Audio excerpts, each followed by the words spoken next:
I actually am doing this for a root chakra issue. I want to suggest to you that a nest, and basically making a nest, can be a wonderful way for you to do, basically, it's almost like making a vision board.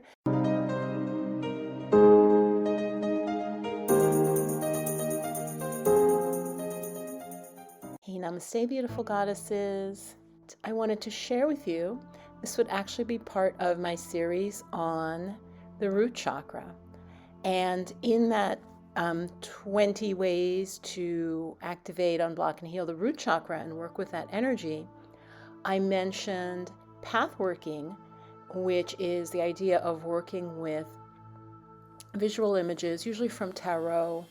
And it's not something that I typically do, but I wanted to give you another way that is creative, that is imaginative, to work with the root chakra and work with manifestation. So that's what we'll be talking about today in this video, the root chakra and manifestation. It's almost like making a vision board, but it's more like a totem, like an object that you're putting your energy into, and your subconscious mind is also very aware. And it's basically just a magical little creative project. So I chose a nest because a nest is very much related to the first chakra, the idea of home, stability, safety. Obviously with birds, there is a mama bird and the eggs are being protected. And so I just love the metaphor of a nest. So basically, what do you want to create that's related to the root chakra that a nest could be a wonderful symbol for? This is actually lamb's wool, and the idea came to me, and when I envisioned it, I wanted it to kind of look like a nest. I did not want anything looking very perfect and Pinterest worthy. I wanted something that looked like a bird had gone out and found all these little things and put it together. And so one of the things I saw right away was this sort of creamy colored, sort of fuzzy thing like I've seen in some nests. Sure enough, you guys, this is where the magic starts. Literally the next day, a friend had reached out to me to hang out, and I had not seen her for months just because of the current situation and being a little more inside. And so she said, well, let's go for a walk. So we were talking, and I told her, oh, I'm going to make this beautiful little nest and this project. And I said, and I see it with this sort of, it has some fluffy stuff in it. It's just going to be really beautiful, like little twigs and leaves and things. She said, oh my God, I have wool, fresh lamb's wool in my car. And I thought, you have wool in your car? Like real wool, not just like yarn you had got. She's like, no, it's not yarn. It just came off the sheep. And you guys, in her car, she had lamb's wool. It had all the twigs in it, and it definitely smelled like an animal. It was fresh. So I washed it, I let it dry. And then what I put in my nest, again, now creating with intention. Once I had that, and I thought that was so magical, I went and got, I think it's juniper, which I love the smell of.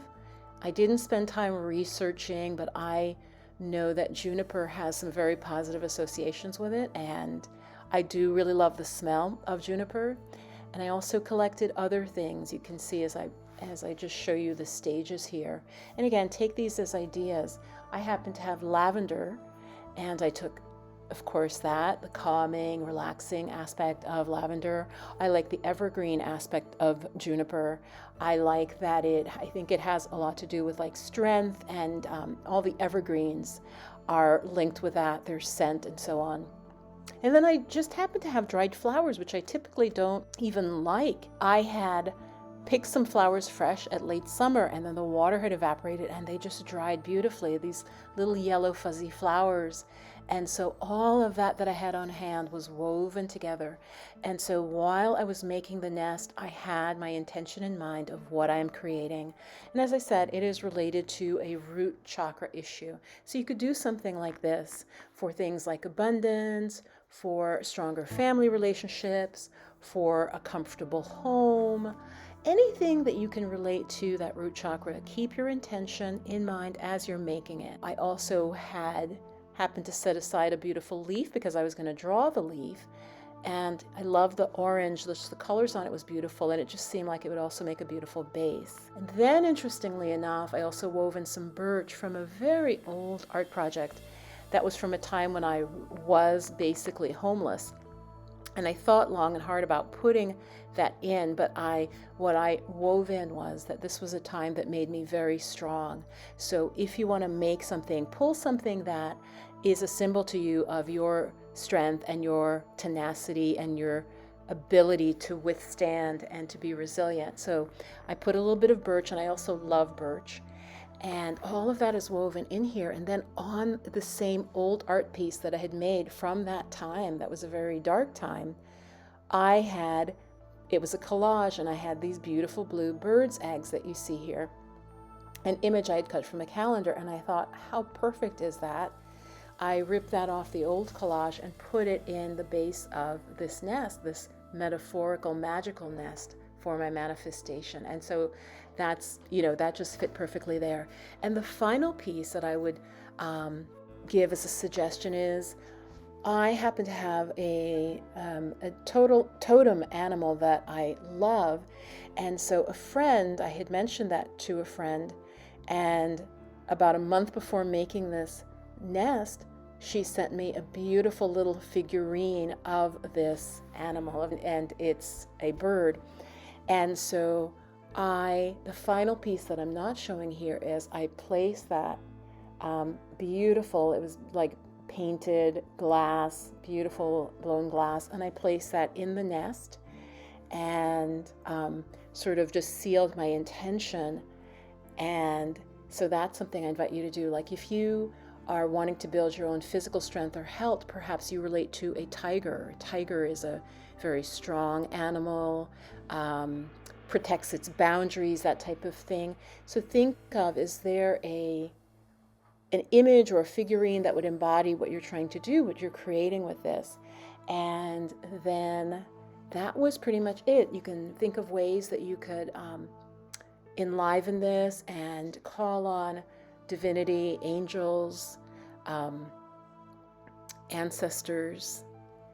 And so I did that final process that was right for me, and now I will report back to you on the results.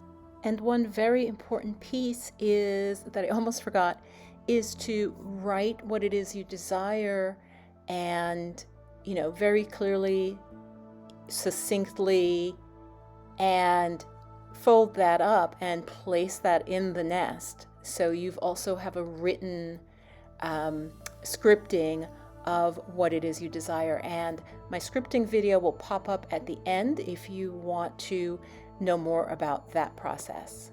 I invite you to tap into your creativity. That creativity is the second chakra, and that second chakra is so important for us women.